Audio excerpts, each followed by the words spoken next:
எல்லாமே புதுமுகங்களாக போட்டு எடுத்திருக்கோம் அப்படின்னு. நல்ல விஷயம்.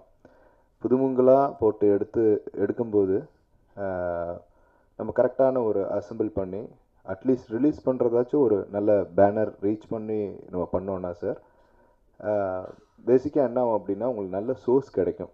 படம் உண்மையிலேயே நல்லா இருந்துச்சுன்னா மக்கள்கிட்ட போய் ரீச் ஆகும். அதுக்கப்புறம் அதோட பிஸ்னஸுங்க வந்து கொஞ்சம் கொஞ்சமாக செய்யும். படத்தோட குவாலிட்டியை பொறுத்து அது பிஸ்னஸ் செய்யும். சேட்டலைட்டாக இருக்கட்டும், டிஜிட்டலாக இருக்கட்டும், எஃப்எம்எஸ்ஸாக இருக்கட்டும், ஓவரால் எஃப்எம்எஸ் வந்து ட்ரை பண்ணி முன்னாடியே வைங்க. ஏன் இப்படி சொல்கிறேன்னா, நான் ஒரு கடந்த 10 வருஷமாக நான் டிஸ்ட்ரிபியூஷன் பண்ணிகிட்ருக்கேன், ப்ரொடக்ஷன் பண்ணுறோம். இன்றைக்கி நம்ம நடிச்சிட்ருக்கேன், நம்ம எவ்வளோ ஹீரோ கொண்டு வந்திருப்போம், தொங்கி தொங்கி அவங்கள பின்னாடியே அவங்கள கொண்டு வந்திருப்போம். என்னைக்காச்சும் அவங்க கை கொடுப்பாங்கன்னு. அவங்க கை கொடுக்காத பட்சத்தில் நம்மளே ஹீரோவாக இறங்கி விளையாடணும். நம்ம இதுதான் உண்மை. நான் அதனால் சார், நீங்கள் படமாக பண்ணும்போது நல்ல விஷயம் இந்த படம். இதுக்கு நான் எந்த ஹெல்ப் வேணாலும் சொல்லுங்கள், நான் கண்டிப்பாக பண்ணுறேன். அடுத்த படங்கள் எடுக்கும்போது உங்களோட டீம், இப்போ உங்கள்கிட்ட இருந்த டீமை வச்சு நல்லா எஸ்டாப்ளிஷ் பண்ணி கொண்டு போங்க. அப்போ இந்த டீமை நீங்கள் அடுத்து யூஸ் பண்ண மாட்டீங்களா சார்? திருப்பியும் புது படம் தான் போவீங்களா?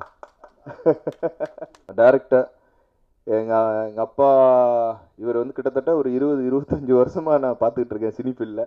அடிக்கடி வீட்டுக்கு வருவார். அந்த திடீர்னு பார்த்தா ரொம்ப நாள் ஆளை காணோம். முந்தானத்து வந்தார், நான் இந்த மாதிரி ஒரு படம் பண்ணியிருக்கேன், நீங்கள் ஆடியோ லான்ச்சுக்கு வரணும் அப்படின்னு. எனக்கு ரொம்ப சந்தோஷமாக இருந்துச்சு. சரி, ஓகே, அவருக்கு ஒரு பிளாட்ஃபார்ம் அமைஞ்சிருக்கு. ஸோ அதுக்காக நான் தேங்க் பண்ணிக்கிறேன் ப்ரொடியூசர் சாருக்கு.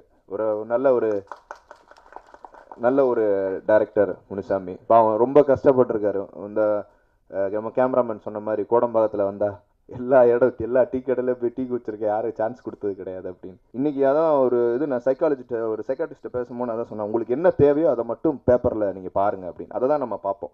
நம்ம எல்லாமெல்லாம் படிக்கலாம் மாட்டோம். நம்மளுக்கு என்ன தேவைன்னா, எனக்கு இன்னும் தினத்தந்தியில் பார்த்து ரொம்ப நாள் ஆச்சு, ஆனால் தினத்தந்தி பேப்பரை வாங்கிட்டு சொல்லுவோம். எப்போ தெரியுமா? என் படம் ரிலீஸ் ஆகும்போது அந்த தினத்தந்தி பேப்பரை வாங்கி கரெக்டாக திருப்பி அந்த தினத்தந்தியில் படம் பார்த்தோன்னா அது ஒரு மன சந்தோஷம் இருக்கும் பாருங்க, அது போதுங்க. பாலா சார் என்கிட்ட சொன்ன ஒரே ஒரு விஷயம், நீ வந்து உனக்காக நடிக்கல, உன்னை ஒரு சில்வர் ஸ்க்ரீனில் பார்ப்பான் பார், பெரிய ஸ்க்ரீனில், சத்தியம் ஸ்க்ரீனில், அவனுக்காக நடி அப்படி. இன்னைக்கு வரைக்கும் அதை தான் செஞ்சிட்ருக்கேன். வாழ்த்துக்கள், கம்ப்ளீட் டீமுக்கு வாழ்த்துக்கள். நன்றி.